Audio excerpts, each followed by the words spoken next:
Once upon a time in the cosmos, Earth was the vacation spot. Crystal clear oceans, breathtaking landscapes, and a variety of beverages that could get even a three-livered Zargonian pleasantly buzzed. Aliens from every corner of the universe flocked there for sightseeing, relaxation, and the occasional probing, strictly consensual, of course. Then they happened. A gang of intergalactic frat boys, species, Brotarians, arrived for what was supposed to be a chill weekend. It quickly escalated into a full-scale planetary disaster. They drank every drop of whiskey in Kentucky, confused the pyramids for a stackable party game, and left a trail of destruction that could only be described as galactic spring break meets an extinction-level event. Then, without a care in the universe, they shrugged, hopped back into their ship, and blasted off, leaving Earth in ruins, and humanity questioning if that really just happened. Furious, the Galactic Council issued an immediate and permanent ban. No alien tourism, ever. But rules are for people who care. Meet Zara Quithshill, a rogue adventurer from the Zelthorian system. She wasn't interested in sightseeing, lounging on beaches, or drinking Earth's dangerously weak alcohol. No, she had a much more specific reason for breaking into the forbidden planet. Earth males. She'd heard the stories. Rugged, unpredictable, strangely oblivious to social cues. A challenge, and Zara loved a challenge. But even she was not prepared for what she would encounter on Earth. With a suitcase full of illegal tech and an enthusiasm that bordered on criminal, she activated her pirated shapeshifter module, morphing into what the galactic internet assured her was peak human female attractiveness. It worked. Customs didn't blink as she strolled past. The hard part was over, or so she thought. Zara rented an apartment in a nice, quiet Earth neighborhood. Next door lived Dirk Stevens, average guy, low ambitions, unaware he was about to become the subject of an intergalactic courtship operation. The first encounter was almost flawless. Zara, in full human disguise, waved from her balcony. Dirk, holding a bowl of microwaved mac and cheese, gave a half-hearted nod and went back inside. Unacceptable. Zara upped her game.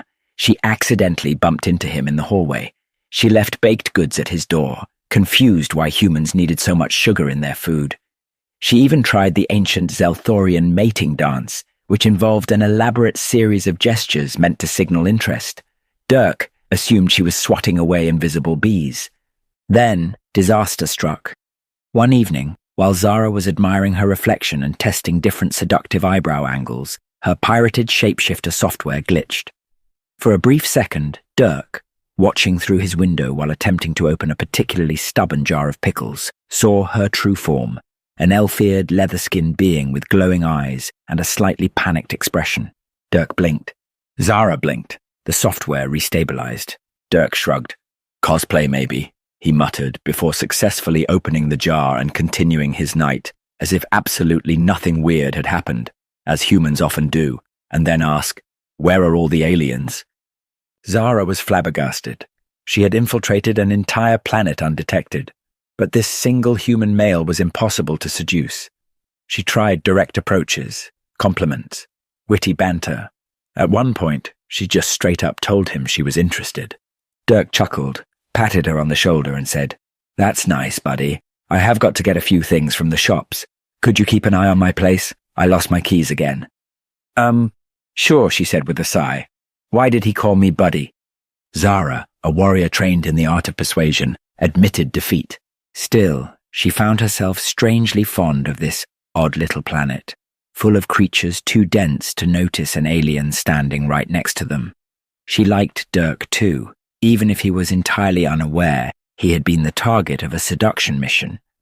As she prepared to leave Earth, she saw Dirk struggling with his car, muttering, "Piece of junk." He gave it a good kick. The car started. Zara smirked. Well, even a broken clock is right twice a day. With that, she hopped on her ship and blasted off, making a mental note to return one day, not to steal a mate, but to see just how long it would take before Dirk realized what had actually been going on. And if she had realized how long that would be, she would have never returned. As Zara turned away from Earth, her mind was already planning her next adventure, perhaps a heist, or a high-stakes card game against a sentient jellyfish. Either way, her time on Earth had been a bust. But as she walked up the ramp to her ship, something small and metallic slipped from her pocket. It clattered onto the pavement. A highly illegal, very advanced Zelthorian multi-phase reality stabilizer. Dirk had just managed to wrestle the pickle jar open when he glanced outside and saw the mysterious woman's departure. His gaze dropped to the ground, where a strange-looking device gleamed under the street lamp. Now, Dirk Stevens wasn't exactly the curious type. He wasn't the kind of guy who followed strange people into dark alleyways, or questioned why his neighbor occasionally flickered between forms.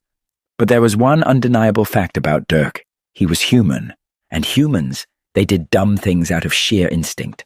So, naturally, instead of shouting, "Hey, you dropped your thing!" and waiting for a response, Dirk did what every human in every action movie had ever done. He lunged for the cargo bay hatch. Zara, blissfully unaware of the surprise passenger, hit the thrusters and the ship shot into the sky. Dirk barely managed to roll inside before the hatch sealed shut with an ominous thunk. "Well," he muttered, brushing himself off, "that was stupid." Zara was halfway to hyperjump when her ship's alarm chimed. "Warning, unauthorized life form detected in cargo hold." She frowned. "Oh, come on, not again." Storming into the cargo bay, she expected a space rat, a rogue bounty hunter, or maybe an interdimensional hitchhiker. Instead, she found Dirk. Love, Lies, and a Stowaway Human, Part 3. Zara stared. Dirk stared back. A long, awkward silence settled between them, broken only by the hum of the ship's engines, and Dirk casually flipping the strange gadget in his hand. "Oh, hey," he said, as if he hadn't just stowed away on an alien spaceship. "You dropped this." Zara pinched the bridge of her nose. How are you here?" Dirk glanced at the cargo bay hatch. I jumped." "You jumped into a moving spaceship?" "Well, yeah," Dirk said, as if this were obvious. "I saw you dropping this thing and you weren't looking, so, instincts." Zara blinked. "Humans are insane." Dirk shrugged. "Accurate." Zara grabbed the gadget out of his hand and inspected it. "This is an illegal, highly dangerous multi-phase reality stabilizer. If this had broken, it could have inverted gravity in a 10-mile radius, turned all oxygen into neon, or..." Dirk waved a hand. "Okay, yeah, but did it?" "No," she admitted. "Then we're fine." Dirk dusted off his jacket and looked around. "So, where are we headed?" "Oh, we aren't headed anywhere," Zara said, crossing her arms. "I'm turning this ship around and dropping you right back on Earth before... Alert! Engaging hyperjump." The ship lurched forward. Stars outside blurred into streaks of light. Dirk, who had been standing with a concerning amount of confidence, was immediately thrown backward into a pile of cargo crates. He groaned. "I feel like I should have seen that coming." Zara sighed. "Yeah, probably." With Earth light years behind them, Zara rubbed her temples. "All right, listen. Since I can't just drop you back immediately, you're going to stay out of the way. Don't touch anything, don't breathe on anything, and definitely don't press any buttons."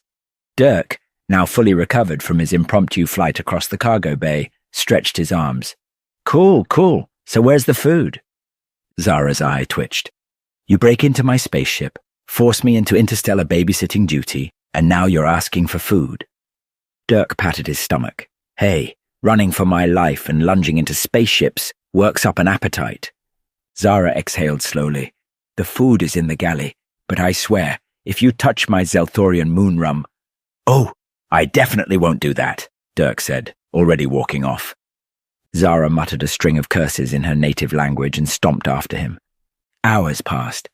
Somehow, Dirk had made himself comfortable, lounging in Zara's pilot chair, feet kicked up on the console like he belonged there. Zara sat across from him, arms crossed. For a guy who just got kidnapped. "Rescued," Dirk corrected. She shot him a look. "For a guy who just got accidentally transported to deep space, you're taking this pretty well." Dirk took a sip of some alien drink that Zara specifically told him not to touch. Earth was kinda boring." Zara leaned forward. "You do realize you might never see your planet again, right?" Dirk shrugged. I hear space has good views." Zara blinked. She had spent weeks trying to figure out how to seduce an Earth male, and here one was, casually crashing his way into her life like it was no big deal. It was infuriating and kind of attractive. Maybe this human was the challenge she had been looking for. Zara drummed her fingers on the table, deep in thought. "You're a weird one, Dirk Stevens." Dirk grinned. "You should see my family." Zara sighed. "Fine. Since you insisted on breaking into my ship, you might as well make yourself useful. You're officially my assistant." Dirk raised an eyebrow. "Do I get a cool title?" Zara smirked. "Assistant moron." Dirk clicked his tongue. "Harsh, but fair." She stood up, rolling her shoulders. "All right, moron. Welcome to the crew. Try not to die, and maybe, you'll live long enough to regret this decision." Dirk clapped his hands together. "Sounds great. So, where do we start?" Zara grinned. "First, we're stealing something valuable from a heavily guarded space station." Dirk's eyes widened. That escalated quickly. Zara patted him on the back. "Welcome to space, Stevens." As the ship hurtled into the unknown, Dirk leaned back in his chair and smirked.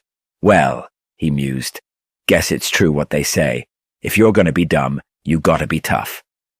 Zara face palmed herself and wondered why she had picked this human. Maybe if she quickly headed back to Earth, she could swap him for another human, but then the thought hit her. I have already trained this one.